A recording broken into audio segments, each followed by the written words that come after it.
In modern warfare, battles are no longer fought only with missiles and soldiers. They are fought with information, perception, and narrative control. When reports began circulating that the United States and Israel had declared Iran's supreme leader dead, the world was immediately divided into confusion, fear, and speculation. Iranian state media strongly rejected the claim, insisting that the supreme leader was alive and actively leading the country. This contradiction raised a critical question. Why would the USA and Israel announce the death of such a powerful figure if he were actually still alive? The answer lies not in simple misinformation, but in the complex strategy of psychological and information warfare that defines modern geopolitics. From a strategic point of view, declaring the death of Iran's supreme leader, Ali Khamenei, serves as a powerful psychological weapon.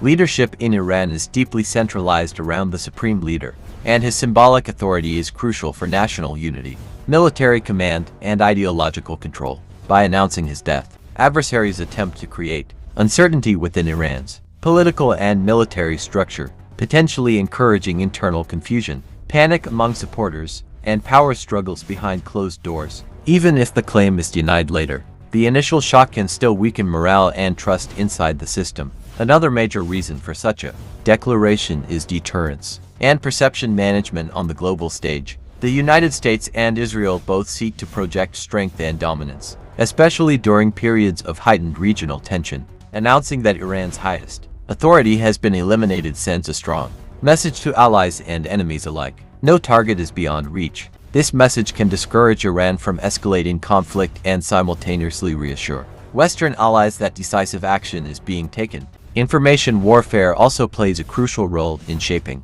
media narratives and public opinion.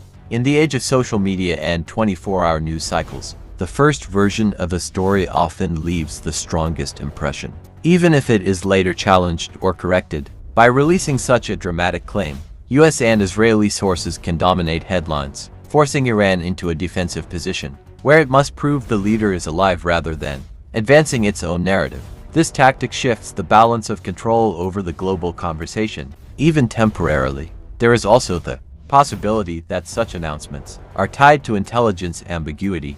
Intelligence agencies rarely possess perfect information, especially in highly secure environments like Iran's leadership circles. The absence of recent public appearances, limited communication, or disrupted command signals can be interpreted in multiple ways. Declaring a leader dead may reflect an assumption presented as certainty, intended to pressure Iran into revealing proof of life, such as videos or public addresses, which could expose locations, routines, or security weaknesses. Another key motivation behind these claims is internal political messaging.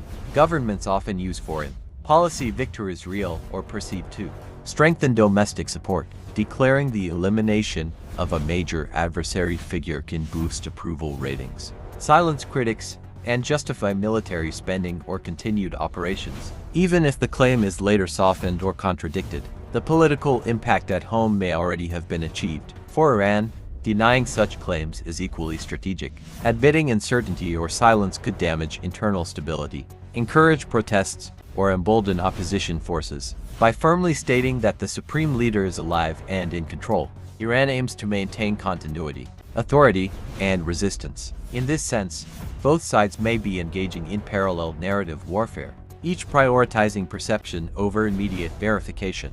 Ultimately, whether the supreme leader is alive or dead becomes less important than what people believe. Modern conflicts are increasingly shaped by belief systems rather than battlefield outcomes. Declaring a leader dead can be a tool to weaken an opponent without firing another missile, while denying it becomes a method of survival and resistance. This situation highlights how truth in global politics is often delayed, filtered, or weaponized. In conclusion, if the USA and Israel declare Iran's supreme leader dead while he is actually alive, it is not necessarily a mistake. It is a strategic move within a broader information war. The goal is to destabilize, intimidate, and control the narrative, while Iran's goal is to resist, deny, and project strength. In today's world, wars are not just fought on land and in the air, but in the minds of millions watching the headlines, wondering which version of reality will ultimately prevail.